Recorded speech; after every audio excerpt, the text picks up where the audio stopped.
बघा मित्रांनो, आज जायचं आहे मला इंदापूरला. इंदापूरचं भाडं आहे, तर इंदापूरला आज मी जाणार आहे. स्टीलचे पाईप आहेत ते मी घेऊन जाणार आहे. सगळ्यात आधी मला हे सांगायचं आहे की ज्यांनी मला सबस्क्राईब केलं नसेल ते मला सबस्क्राईब करा आणि लाईक पण करा, कमेंट पण करा आणि फॉलो पण करा. आणि विषय असा आहे की तुम्ही शेअर पण करा, कारण की एक लेडीज गाडी चालवते आहे, हे एक लेडीजसाठी खूप प्राधान्य आहे. एक महिलांना खूप प्रोत्साहन देणारी गोष्ट आहे की मी एक लेडीज असूनसुद्धा एवढं सुंदर गाडी चालवते. हे माझं काम नाही आहे, तरी पण मी ते करते. त्यामुळं महिलांसाठी सांगते, महिलांसाठी एक गोष्ट चांगली सांगते.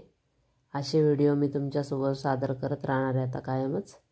आता मी हे जे भाडं घेऊन जाते, तर महिला साईडला बसायलासुद्धा गाडीत घाबरतात, पण मी एवढं सुंदर गाडीवर लोड वगैरे वाहते. आज काही एवढं लोड नाही आहे, थोडाच आहे, पण तरी एक आपल्याला सादरीकरण करायचं होतं म्हणून, आपल्याला समोर दाखवायचं होतं म्हणून आता आपण व्हिडिओ बनवतो म्हटल्यावर थोडंफार दाखवायला पण पाहिजे.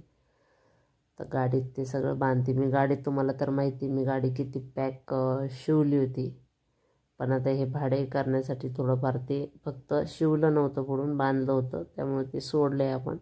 आणि सोडून आता पाईप वगैरे टाकून तर निघायचं आहे आपल्याला. इथनं निघून एकदाच कसं आहे, जायचं नव्हतं, पण आता आज दीदीला पण सोबत घेऊन जाणार आहे. काय ती पण सारखी एकटी घरी बसून बसून खूप सारखी बोर होती, त्यामुळं आज तिला पण सोबत घेऊन जाणार आहे. त्यामुळं कसं आहे मित्रांनो, कोणी पण जे पण काम करतं हे काय ते मुद्दामून म्हणून करत नाही.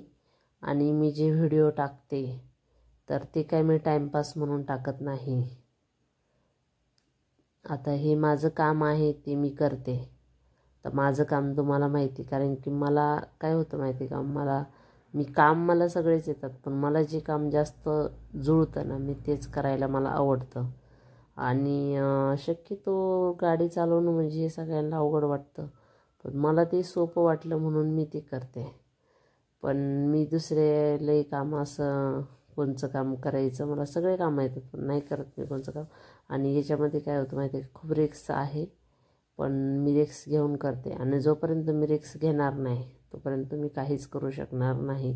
आणि महिलांनी तर आज महिला किती पुढं आहेत. महिला जर आपल्या महाराष्ट्रामध्ये किंवा आपल्या भारतामध्ये जर पंतप्रधान होऊ शकतात, तर आपण एवढं कार्य नाही का करू शकत? एवढं तर आपण करू शकतो ना.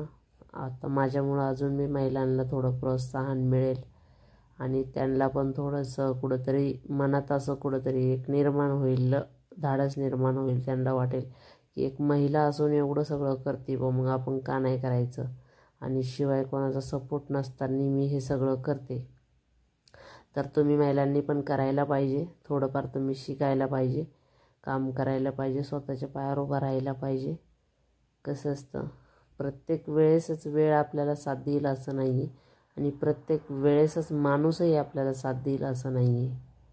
काही वेळेस माणसं चुकीचे निघतात, काही वेळेस आपण किती जरी चांगलं झालं, आईवडिलांनी किती जरी चांगल्या घराण्यात दिलं, लग्न करून दिलं, जर कदाचित माणूस नवरा नालायक निघाला किंवा माणूस नालायक निघाला, तर आपण त्याला काही करू शकत नाही. त्यामुळं विषय असा आहे की आपल्या पायावर जर आपल्याला उभं राहायची वेळ आली, तर आपण कुठं नडलो नाही पाहिजे. आपण स्वतःच्या पायावर उभं राहू शकलो पाहिजे आणि स्वतः कुठंतरी काहीतरी केलं पाहिजे. कारण की भविष्यात आपल्याला कोणाच्या हाताकडे बघायची वेळ येणार नाही. आणि भविष्यात आपल्याला जर कोणाच्या हाताकडे बघायची वेळ आली, तर लोकांनी आपला त्याच्यात गैरफायदा घेऊ नये म्हणून आपण कष्ट करायचं असतं, भरपूर कष्ट करायचं असतं. इतकं कष्ट करा आणि इतकी मेहनत करा की यश हे 100% भेटणार. कष्ट केलं तर कष्टाला फळ आहे. आणि काय म्हणतात ते, कष्ट हेच भांडवल आहे, हे मी कायमच सांगत असते. कष्ट हेच भांडवल आहे. तुम्ही कष्ट कराल, व्यवसाय सुरू करायला, काम करायला पैसे लागत नाही, टॅलेंट लागतं. आणि तुमच्याकडे जर टॅलेंट आहे तर तुम्ही खूप काही करू शकता. त्यामुळं तुम्ही हार मानण्यासारखे नाही आहात आणि शिक्षणाची व्यवसाय करण्यासाठी शिक्षणाची गरज लागत नाही. हे आपला गैरसमज आहे की आपण शिकलेलो नाही मग आपण काय करायचं, असं काही नसतं. फक्त डोक्याची गरज असते, डोक्याचा वापर करावा लागतो. योग्य त्या ठिकाणी योग्य त्या जागेवर डोक्याचा जर वापर केला तर आपण भविष्यात खूप काही करू शकतो. त्यामुळं चांगले निर्णय घ्या आणि चांगले काम करा. चला आता मी निघते, आता माझ्या मार्गावर निघते. हर हर महादेव म्हणायचं आणि निघायचं, असा माझा विषय आहे. त्यामुळं सोपं असतं, सगळ्या गोष्टी सोप्या असतात पण ते आपण ठरवलं तर सोपं असतं. आता बरेचसे लोक विचार करतात की एक महिला एक बघा मालवाहतूक गाडी चालवते, कशी चालवते, काय चालवते. हा लोड काहीच नाही. त्यामुळं मला नाही काय वाटत, आता सवय झालेली आहे. त्यामुळं आता सवय झाल्यामुळं आता काय वाटत नाही. आधी जरा भीती वाटायची, थोडा जरी लोड गाडीवर असला ना तर गाडीला अशी खड्ड्यात जरी गाडी घातली तरी मला भीती वाटायची भरपूर. पण आता नाही वाटत भीती, आता सवय झाल्यामुळं आता भीती वाटत नाही, काय वाटत नाही. एकदम मस्त, एकदम चांगल्यापैकी मी आता गाडी चालवते आणि छान चालवते. माझ्या पद्धतीने तरी छान चालवते. मला काही लय जास्त पळायला पण लय आवडत नाही. आता आले पार मधले व्हिडिओ काढले नव्हते.